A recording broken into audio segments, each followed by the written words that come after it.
하이델베르 교리문답 제33주일 제88문 사람의 참된 회개 또는 회심은 무엇입니까? 옛 본성이 죽고 새 본성으로 살아간다는 것입니다. 제89문 옛 본성이 죽어간다는 것은 무엇입니까? 우리가 우리 죄로 하나님을 진노하게 했던 것을 진심 어린 슬픔으로 애통해하고 점점 더 죄를 미워하고 죄를 피하는 것입니다. 제90문 새 본성으로 살아간다는 것은 무엇입니까? 그리스도로 말미암아 하나님 안에서 진심으로 즐거워하고 하나님의 뜻에 따라 모든 선을 행하며 살기를 사랑하고 즐거워하는 것입니다. 제91문 선행이란 무엇입니까? 오직 참된 믿음으로 하나님의 율법에 일치하게 하나님의 영광을 위하여 행하는 것이며 우리 자신의 소신이나 혹은 사람의 교훈에 근거를 두고 행하지 않는 것입니다. 말씀 묵상 후에는 찬송 1A장을 통해 사도신경을 함께 고백한 후 시편 32편 3절, 4절, 5절을 이어서 부르도록 하겠습니다.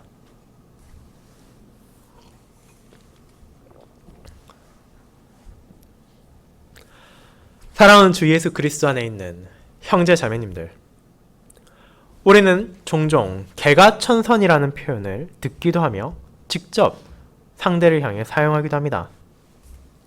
이 말은 어떤 상황에서 나오는 말입니까?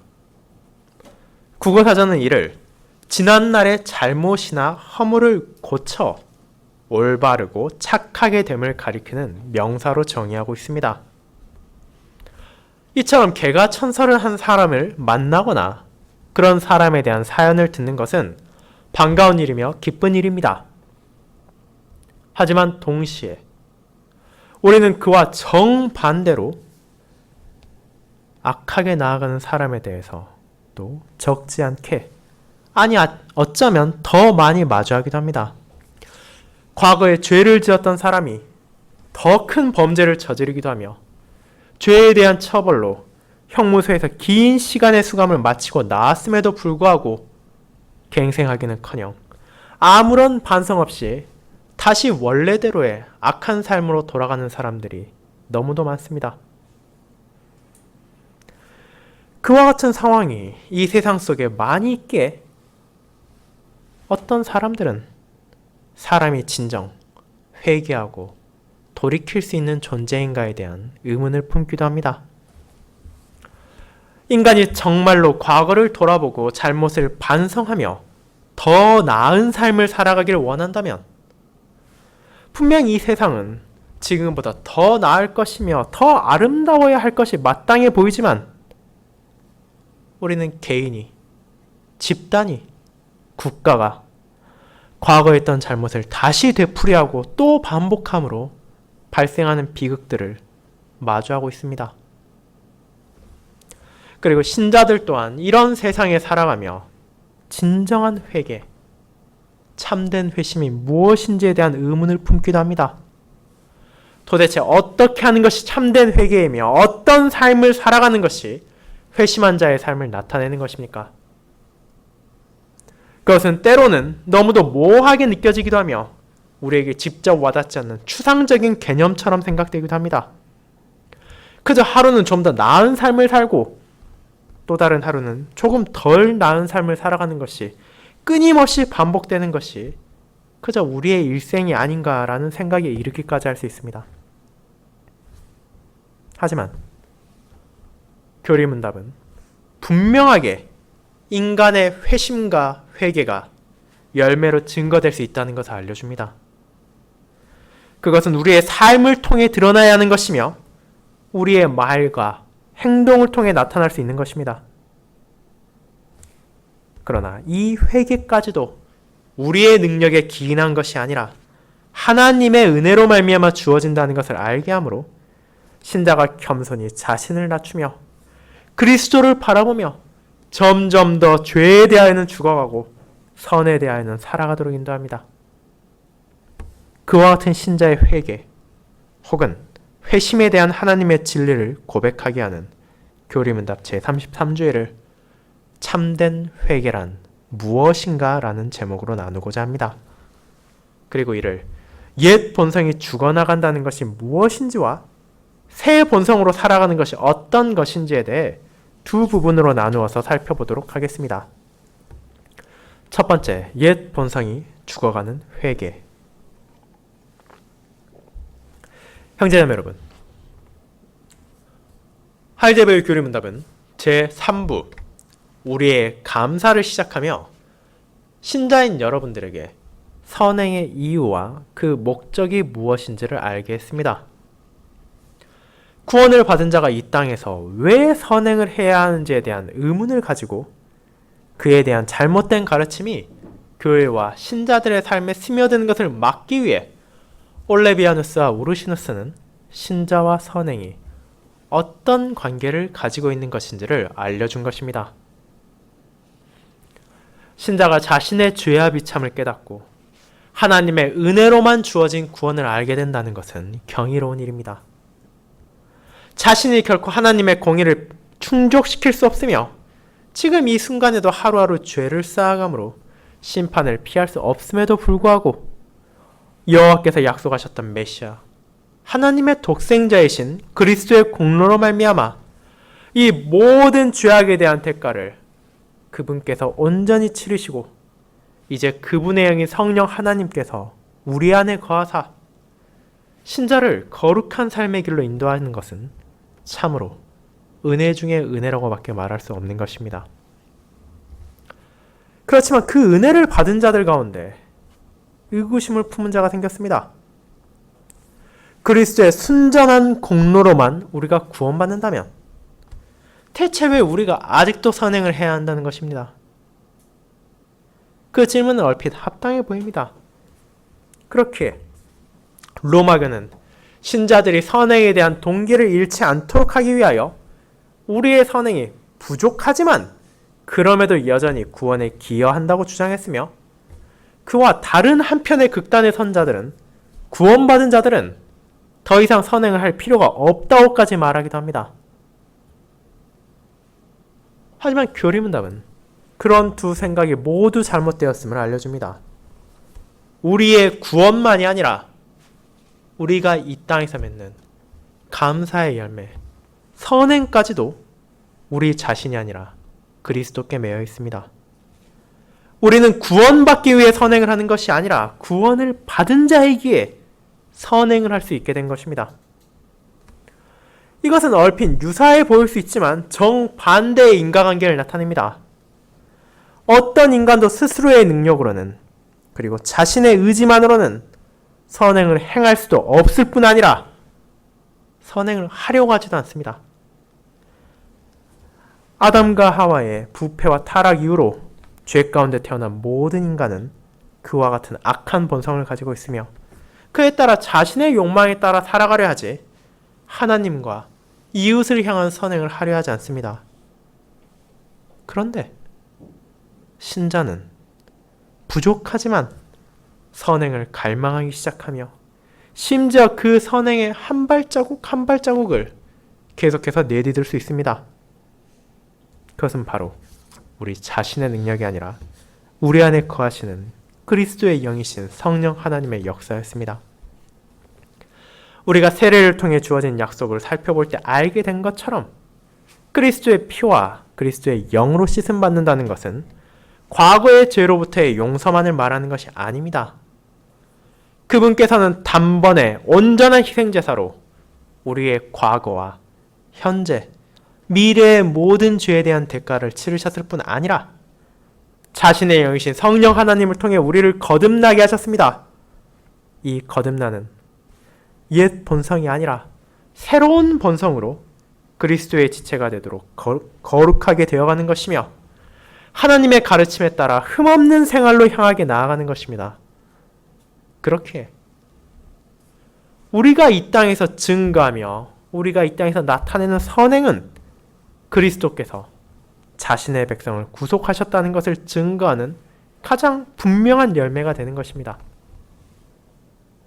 그리고 이 선행은 아버지께서 베푸신 크신 은혜에 대한 감사에서 우러나오는 것입니다. 우리는 그분의 순전한 은혜로 주어진 구원에 오직 감사할 수밖에 없습니다. 우리는 그 큰 은혜에 가장 작은 일부라도 갚을 수도 없으며 채워 넣을 수도 없습니다. 오직 순전한 은혜에 대한 순전한 감사만이 신자로서 우리가 이 땅에 살 수 있는 것입니다. 그렇기에 이 은혜를 알면 알수록 우리의 삶을 통해 하나님의 은덕에 감사를 표하며 그분의 이름에 합당한 영광을 돌리기 위해 그리스도께서는 우리로 하여금 선행을 시작할 수 있게 하셨습니다.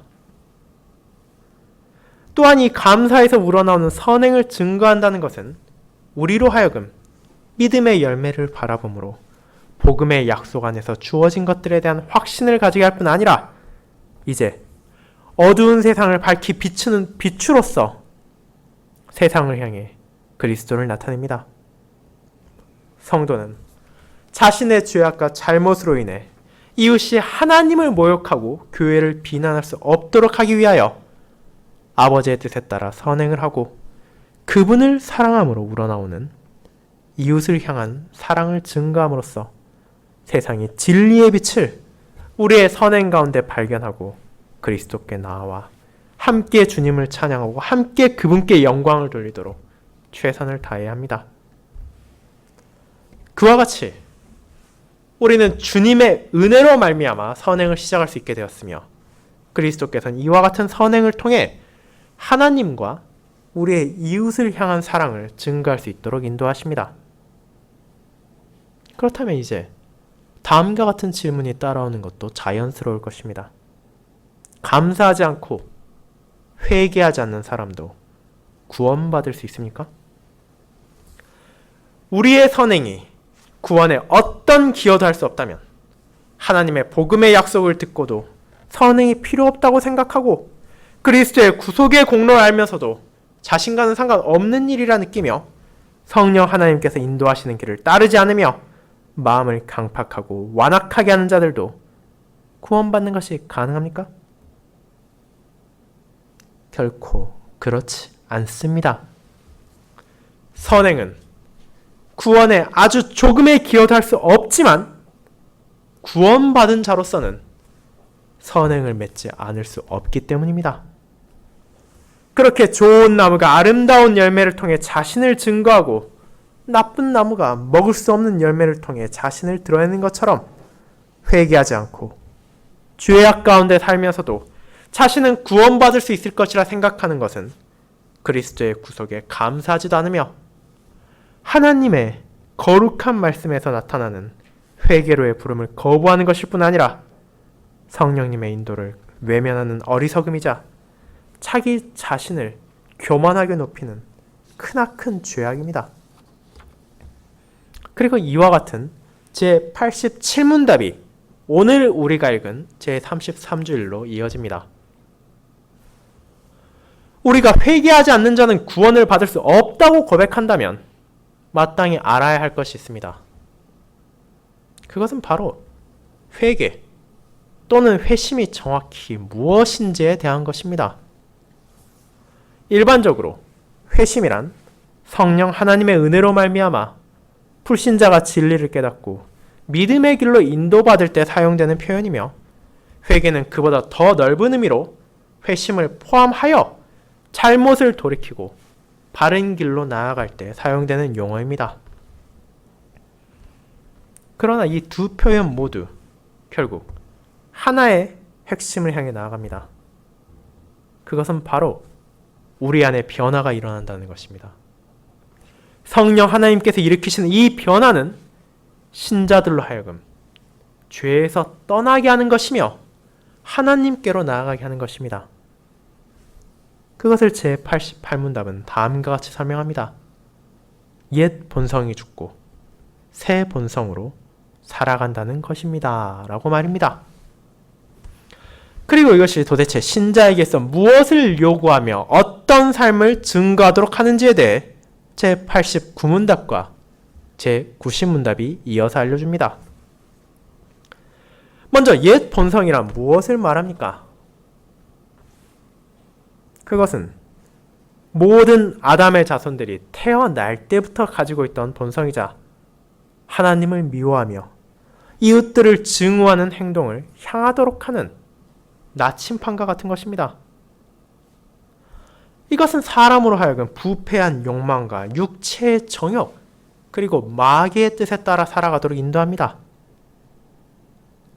그러면서도 마치 그 길만이 바른 길이라고 말하며 그 길만이 사람이 마땅히 나아가야 할 삶이라고 가르칠 뿐 아니라 그 안에서 느끼는 쾌락과 즐거움이야말로 인생의 모든 것이라고 속삭입니다. 그와 같은 인간의 타락한 본성, 옛 본성을 바울은 다음과 같이 고린도전서 6장에서 요약해서 경고합니다. 음행하는 자나 우상 숭배하는 자나 간음하는 자나 탐색하는 자나 남색하는 자나 도적이나 탐욕을 부리는 자나 술 취하는 자나 모욕하는 자나 속여 빼앗는 자들은 하나님의 나라를 유업으로 받지 못하리라. 고린도전서 6장 9절과 10절입니다. 즉 이것은 간단히 요약해서 하나님을 증오하고 이웃을 미워하는 삶의 자세입니다. 그런데 놀랍게도 바울은 그와 같은 옛 본성이 여전히 신자들 안에 존재한다는 것을 알리기 위해 이어서 다음과 같이 말했습니다. 너희 중에 이와 같은 자들이 있더니 라고 말입니다. 그렇게 우리는 이 옛 본성에 대해 내 일은 아니고 그저 다른 사람들의 일이며 주님의 복음을 받은 자에게 전혀 관계없는 것이라 생각해서는 안 됩니다. 교리문답 제89문을 자세히 살펴보면 우리는 그 의미를 알 수 있습니다. 그 질문은 신자로 하여금 이미 죽은 옛 본성이 무엇이냐고 묻지 않습니다. 그것은 옛 본성이 죽어간다는 것이 회개 혹은 회심의 필수적이라고 말하는 것입니다. 죽어간다는 표현은 과거의 한순간의 사건이 아니라 지금 이 순간에도 계속되어 진행되고 있음을 알려줍니다. 우리의 회개와 우리의 회심 또한 단회적으로 완결되는 것이 아닙니다. 신자의 성화가 그리스도의 날이 와서 온전함을 받을 때까지 계속적으로 진행돼야 하는 것처럼 우리의 회개 역시 계속적으로 이루어져야 하는 것입니다. 한순간의 회개가 쫙 하고 끝나고 이제 회심이나 회개의 필요가 전혀 없다고 생각하는 것이 아니라 지금 이 순간에도 우리 안에 자리 잡고 있는 옛 본성으로 말미암아 드러나기도 하는 나의 연약함과 나의 완악함, 그리고 하나님의 뜻을 거스리는 잘못된 말과 행동을 슬퍼하며 애통해하는 것이 끊임없이 드러나야 합니다. 아무리 한순간 진심으로 눈물을 쏟으며 주님께 외치고 회개했을지라도 그와 같은 회심이 계속해서 이어지지 않으며 삶에서 변화가 드러나지 않는다면 그것은 진정한 회개가 아니라 순간적인 자기 만족에 불과하며 참되게 하나님께로 돌이킨 것이 아닙니다. 그렇게 이와 같이 끊임없이 자신을 살피고 죄를 미워하는 자세가 필요하다는 것을 교리문답은 제89문답을 통해 알려주는 것입니다. 그렇다면 이와 같은 옛 본성을 신자는 어떻게 해야 합니까? 교리문답은 그것을 그저 무시하거나 그저 외면하는 정도가 아니라 그것이 죽어간다고 표현합니다. 오늘 우리가 함께 읽은 로마서 6장에서 바울은 우리의 옛사람이 어떻게 되었는지를 알려줍니다. 그것은 주님께서 십자가에서 죽으실 때 그분과 함께 못 박혔으며 죄의 몸은 죽었습니다. 그리고 이어지는 표현을 통해 우리는 옛 본성이 죽어간다는 것이 어떤 것을 나타내는지 보다 자세히 알게 됩니다. 바울은 죄의 몸이 죽었기에 우리가 죄에게 종노릇하지 않게 되었음을 알려줍니다. 그것이 죽었기에 우리는 죄에서 벗어날 수 있게 되었습니다. 그리스도께서 죽으심이 우리의 죄에 대한 단번의 죽으심이라는 것을 알게 되었습니다. 이 모든 가르침들은 그리스도의 십자가에서의 희생제사를 통한 칭의, 온전한 단번의 희생제사를 가리킵니다. 그러나 신자는 성령 하나님의 인도에 따라 여전히 옛 본성, 죽은 옛 사람이 자신을 지배하지 못하도록 해야 하는 소명이 주어집니다. 바울은 이어지는 12절 이하에서 그리스도의 죽으심으로 말미암아 신자의 옛 본성이 죽었음에도 여전히 성도들이 그들의 죄, 그들의 옛 본성의 자신을 넘겨서는 안 된다고 말하고 있으며 죄에 대해서는 죽은 자로 여길 것을 말하고 있기 때문입니다. 그렇게 비록 옛 본성이 더 이상 우리 안에서 지배적인 권력을 가지고 있지 않다 하더라도 지금 이 순간에도 여전히 사람 안에 남아있는 그 영향과 과거의 욕망에 이끌리지 말아야 한다는 것을 말하는 것입니다. 그것이 바로 교리문답이 말하는 옛 본성이 죽어간다는 것입니다. 일반적으로 죽음이란 생명의 끝입니다. 이미 죽은 사람이나 죽은 동물은 더 이상 살아있을 때 행동을 할 수 없습니다. 그와 마찬가지로 성령 하나님의 은혜로 거듭나서 새롭게 태어난 성도들은 과거와 달리 죄의 지배에 따라 그것에 휘둘리며 하나님과 이웃을 증오하기만 하는 악한 삶에서 벗어날 수 있게 되었습니다. 왜냐하면 그것이 이미 죽었고 더 이상 우리를 다스릴 수 없기 때문입니다. 그것이 바로 바울이 7절에서 죽은 자가 죄에서 벗어나 의롭다 하심을 얻었음이라고 말할 수 있는 이유입니다. 하지만 동시에 무언가를 죽이는 것에는 갈등과 어려움이 존재합니다.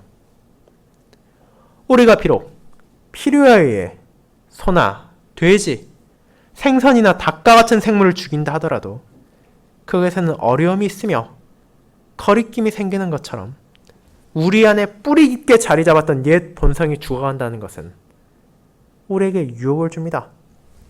우리가 굳이 그것을 죽일 필요가 있냐라는 생각을 하기도 하며 적당히 놔두고 때때로 은밀히 그것을 찾아가 다시 쾌락을 느끼고자 하는 마음이 생길 수도 있습니다. 그렇게 바울은 갈라디아서에서 육체의 소욕은 성령을 거스르나니라고 말하므로 이것이 자연스럽게 이루어지는 것이 아니라는 것을 밝히며 주님의 십자가만을 바라보게 함으로써 그 옛 본성이 정말로 죽었으며 지금 이 순간에도 계속해서 죽어가고 있다는 것을 알려주는 것입니다. 우리가 죽은 자에게서 그 무엇도 기대할 수 없으며 그 무엇도 얻을 수 없는 것처럼 자신들의 죽은 옛 본성의 미련을 가지지 말고 아직 남아있는 그것의 잔재까지도 성령님의 인도에 따라 죽어가고 있음을 기억하므로 다시는 죄악이 육체를 지배하지 못하게 하며 점점 더 이 죄를 미워하고 피해야만 한다는 것을 교리문답은 제89문답으로서 알려주는 것입니다. 즉, 사도 바울이 로마서 6장에서 신자들에게 알려준 것 같은 부분을 점점 덜하는 표현을 사용하므로 옛 본성에 미련을 가지지 말아야 하며 우리가 죄와의 싸움에 있어 진전이 있어야 한다는 것을 말합니다. 물론 이 땅에서 살아가는 동안 이 싸움에는 끝이 없을 것입니다. 우리는 끊임없이 죄와 싸워가야 하며 그런 죄악의 유혹을 느끼기도 하는 자신을 진심으로 슬퍼해야 할 것입니다. 그리고 그 죄를 사랑스러운 것, 우리가 아끼는 것, 혹은 우리가 간직하고 싶은 것으로 바라보는 것이 아니라 가까이에서는 안 되는 것으로 미워해야 합니다. 그와 같이 하나님께 감사하지 않고 회개하지 않는 자들은 자신들의 열매를 통해 구속의 은혜를 받지 않은 자이며 구원을 받을 수 없는 자라는 것을 나타낸다는 것을 기억하므로 우리 안에 자리 잡을 수 있는 옛 본성을 따르고자 하는 욕망과 충동을 과감하게 잘라내야 합니다. 하지만 그것이 우리의 능력만으로 이루어질 수 있습니까? 그렇지 않습니다. 주님께서는 요한복음 6장 44절에서 다음처럼 말씀하셨습니다. 나를 보내신 아버지께서 이끌지 아니하시면 아무도 내게 올 수 없나니 라고 말입니다. 아버지께로 나아가는 참된 회개와 회심 또한 인간이 자발적으로 행하는 것이 아니라 하나님의 은혜 안에서만 가능한 것입니다. 주님께서 우리 안에 거하게 하신 그분의 영, 성령 하나님의 역사하심을 통해 하나님께서는 우리에게 회개의 은혜를 베풀어 주시며 우리가 죄와 악을 깨닫고 그리스도의 십자가에서 이미 죽었으며 지금도 죽어가고 있는 옛 본성에 대한 애착을 버리고 진리와 생명의 길을 향해 나아가도록 하시는 것입니다. 그렇게 우리는 믿음과 마찬가지로 신자의 회개와 회심까지도 주님의 신적인 은혜와 무한하신 권능을 통해서만 계속되고 그 은혜 안에서만 우리가 정말로 변해갈 수 있다는 것을 기억해야 합니다. 사랑하는 형제자매 여러분, 그렇다면 이와 같은 변화가 여러분 안에서 일어나고 있습니까? 그것이 여러분의 말과 여러분의 행동을 통해 증거되고 있습니까? 죄와의 싸움에 있어 진전이 있으며 여러분이 믿음 안에서 성장한다는 것을 발견할 수 있습니까?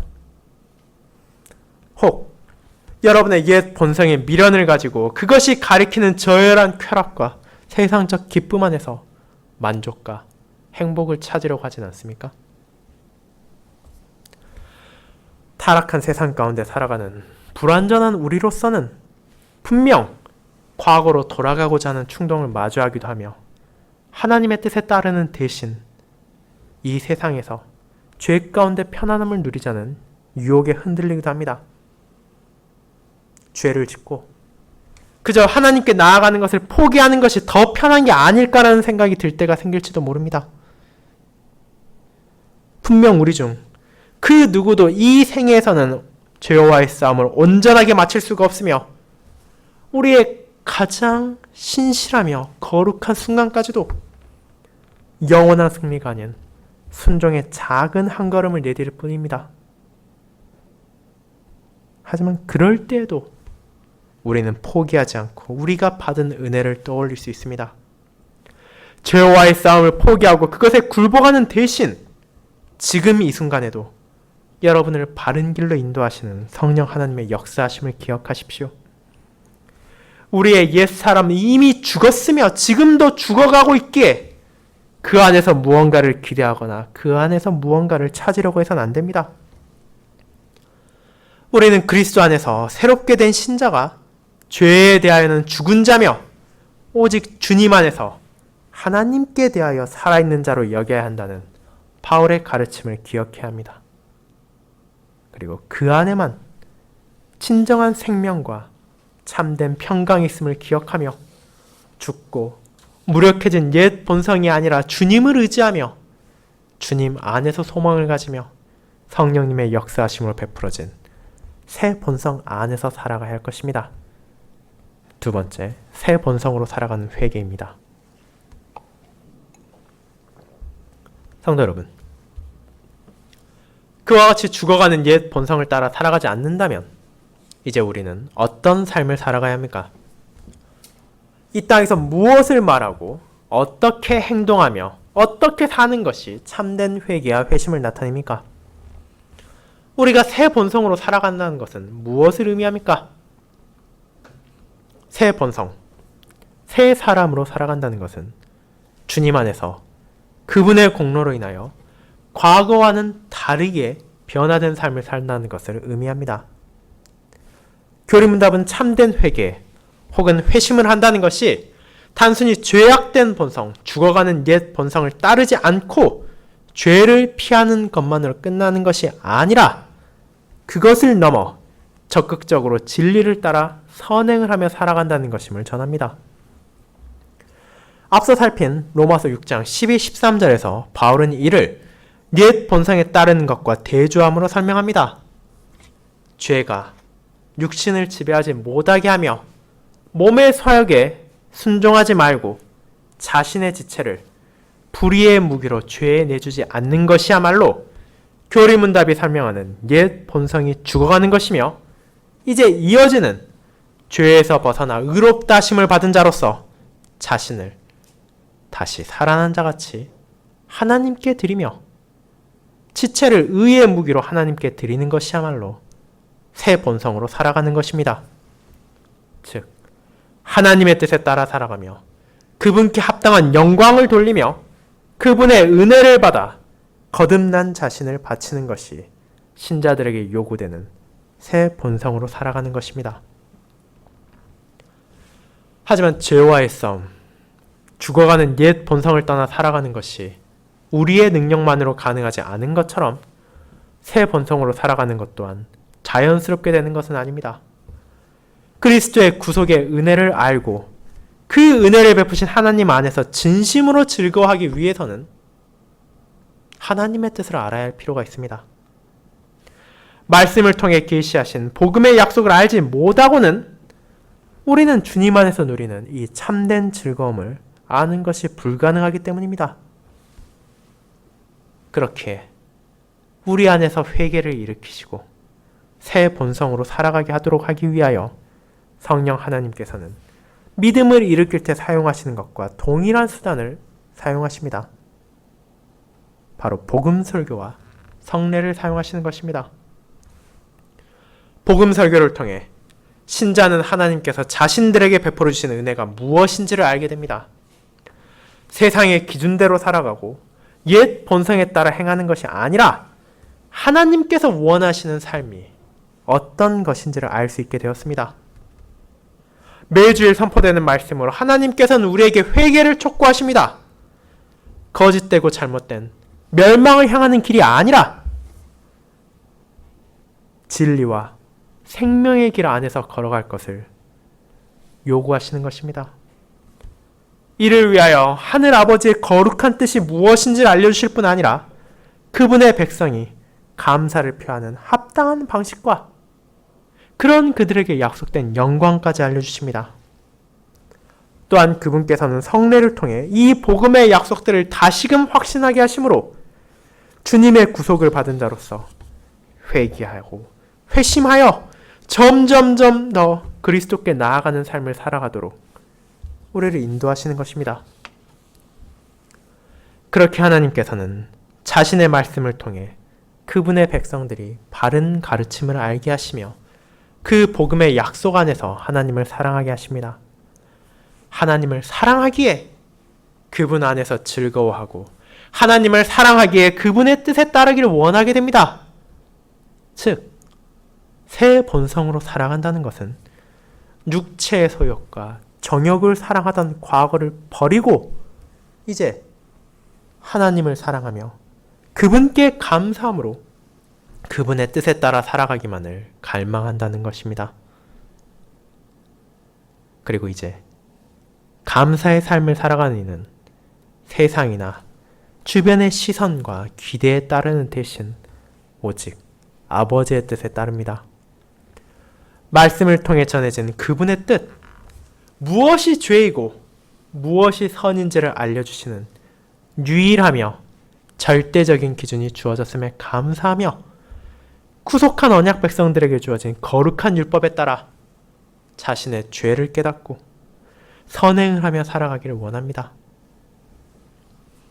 이것은 강압적이거나 억지로 이루어지는 것이 아니라 구속의 은혜를 알게 된 자들이 아버지를 향한 사랑 안에서 자연스럽게 나오는 감사로 즐거이 행함으로 드러나게 됩니다. 그리고 그와 같이 새 본성으로 살아가는 사람만이 진정한 선행을 할 수 있습니다. 아버지의 뜻에 따라 그분께서 원하시는 것을 행하며 하나님의 뜻에 따라 살아가고 하나님께 영광을 돌리기 위해 그 모든 것을 행하며 살아가는 것을 사랑하지 않는다면 그것은 결국 선행의 필수적인 아버지와의 관계, 그분과의 언약이 배제된 것이기에 이 세상에서 아무리 칭송을 받고 존경을 받는 행동이라 하더라도 온전한 선행이 될 수 없으며 신자들에게 합당한 삶이 아니기 때문입니다. 그렇기에 오직 하나님의 은혜로 말미암아 그분의 뜻을 알고 그분께서 베푸신 구속의 은혜를 깨달은 신자들만이 그분을 사랑하며 그 사랑 안에서 나오는 바른 감사의 열매를 맺을 수 있습니다. 이 관계가 바로 사도 요한이 요한일서 4장에서 다음과 같이 말한 것과 같습니다. 우리가 사랑함은 그가 먼저 우리를 사랑하셨습니다. 요한일서 4장 19절입니다. 이 땅에 오신 그리스도, 우리의 주님께서는 자신의 양떼들이 하나님의 말씀에 따라 회개하고 선행을 시작할 수 있도록 왜곡되어 전해지던 하늘 아버지의 뜻을 바르게 알려주셨습니다.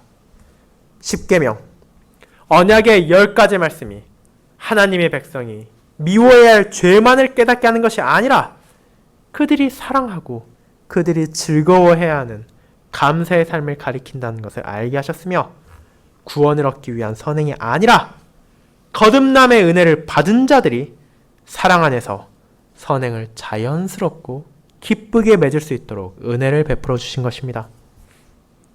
이제 그 모든 은혜들이 주어졌기에 성도들은 진리와 사랑 안에서 옛 본성이 아니라 새 본성으로 살아갑니다. 자신들의 걸음을 죽은 옛사람이 인도하지 못하게 하며 성령 하나님께서 알려주시는 생명의 길 안에서 한 걸음 한 걸음 점점 더 주님께 나아갑니다. 그 삶 가운데 신자는 진정한 평안과 행복을 경험하며 이 모든 것이 온전해질 그리스도의 날을 갈망하며 과거와 다른 변화를 말과 행동으로 증거하게 될 것입니다. 사랑하는 성도 여러분, 이와 같은 사랑과 갈망이 여러분의 삶 안에서 드러나기를 바랍니다. 비록 우리 자신은 여전히 선행에 있어 부족하고 죄와의 싸움을 이길 수 없음에도 불구하고 그리스도의 공로로 죄에서 벗어나 의롭다 하심을 입은 우리는 이 모든 투쟁에 있어 온전히 의지할 수 있는 분이 있다는 것을 알고 있습니다. 하나님께서 들려주신 복음의 말씀들을 떠올림으로 우리에게 주어진 약속과 소명 가운데 그분께서 전하신 뜻에 따라 살아갈 수 있으며, 그리스도께서 베푸신 구속의 은혜 가운데 옛 본성이 죽고 새 본성으로 살아갈 수 있는 거듭남의 은혜를 받았을 뿐 아니라 성령 하나님께서 역사하심으로 우리가 그와 같은 진리를 깨닫고 하나님을 사랑하며 그 사랑 안에서 모든 것을 행할 수 있게 되었습니다. 그렇게 우리가 하나님을 의지하고 그분의 가르침 안에 머무른다면 이번 한 주의 삶에서도 우리의 옛 본성이 죽어감을 경험하고 우리가 새 본성으로 살아갈 수 있게 됩니다. 우리의 능력으로는 결코 할 수 없는 것을 하나님께서 은혜로 이루어 나가실 것입니다. 그리고 우리는 이제 다음 주부터 이어지는 교리문답들을 통해 선행을 통해 증거되는 우리의 새 본성의 삶이란 구체적으로 어떤 것이며 무엇을 말하는 것인지를 하나하나 깨닫게 될 것입니다. 그리고 그 복음의 진리 가운데 여호와 우리 하나님을 기뻐하며 즐거워함으로 회개하고 회심하도록 합시다. 그 길을 주님께서 자신의 백성들에게 환히 밝히시며 그 길로 향하는 발걸음을 인도하실 것입니다. 아멘.